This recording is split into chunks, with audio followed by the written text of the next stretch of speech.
US stocks में invest करने वाले हर बिगिनर को एक चीज पता होनी चाहिए, टीसीएस यानी टैक्स कलेक्टेड एट सोर्स। अब टैक्स सुनकर घबराओ मत, let's understand in very simple way कि टीसीएस होता क्या है। जब आप यूएस स्टॉक खरीदते हो और आपका पैसा अब्रॉड जाता है, इसे फॉरेन रेमिटेंस कहते हैं। इस फॉरेन रेमिटेंस पर बैंक एक प्रीपेड टैक्स कलेक्ट करता है। इसे ही टैक्स कलेक्टेड एट सोर्स यानी टीसीएस कहते हैं। अब टीसीएस लगता कितना है, यहाँ एक गुड न्यूज है। यूएस स्टॉक्स पर 10 लाख रुपए तक का रेमिटेंस में 0% टीसीएस है, पर अगर आपका 10 लाख से ज्यादा भेजते हो तो एक्स्ट्रा अमाउंट पर 20% टीसीएस लगता है। इसे एक एग्जाम्पल से समझते हैं। मान लो आपने एक साल में 12 लाख रेमिट किया।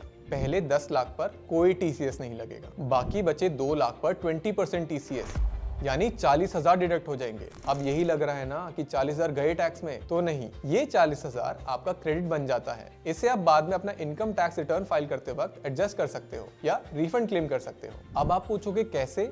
रुको, आपको एक एग्जाम्पल से समझाता हूँ। मान लो 1 लाख रुपए का टीसीएस कट गया है और ईयर एंड में आपकी टैक्स लायबिलिटी में 2 लाख आया है, तो आप अपने टीसीएस को अपने टैक्स से एडजस्ट कर सकते हो। मतलब आपको सिर्फ 1 लाख का ही टैक्स पे करना पड़ेगा। सिंपल वर्ड्स में टीसीएस कोई एक्स्ट्रा टैक्स नहीं है, ये बस एडवांस में कलेक्ट होने वाला एक चार्ज है जो आप बाद में क्लेम भी कर सकते हो। अब आपका सवाल होगा कि आखिर गवर्नमेंट टीसीएस लगाती क्यों है? टीसीएस बेसिकली फ्रॉड प्रिवेंशन के लिए होता है। मान लो कोई इंडियन अपने आईटीआर में 10 लाख की इनकम दिखाता है, पर साल भर में 2 करोड़ अब्रॉड भेज देता है। प्रॉब्लमेटिक है ना? इन्हीं एक्टिविटीज को मॉनिटर करने के लिए टीसीएस एक चेक पॉइंट की तरह इंट्रोड्यूस किया गया है। इससे गवर्नमेंट को ये ट्रैक करने में आसानी होती है कि कौन हाई वैल्यू रेमिटेंस कर रहा है। अब सबसे इंपॉर्टेंट बात, टीसीएस को एडजस्ट कैसे करें? इसके लिए 4 सिंपल तरीके हैं। पहला, अगर आप सैलरीड हो और आपके सैलरी से टीडीएस कटता है तो ये टीसीएस उसमें एडजस्ट करवा लो। दूसरा, अगर आपने शेयर्स या म्यूचुअल फंड्स बेचकर कैपिटल गेन्स कमाया है और उस पर टैक्स देना है तो टीसीएस को वहां भी माइनस कर सकते हो। तीसरा, अगर आप एडवांस टैक्स भरते हो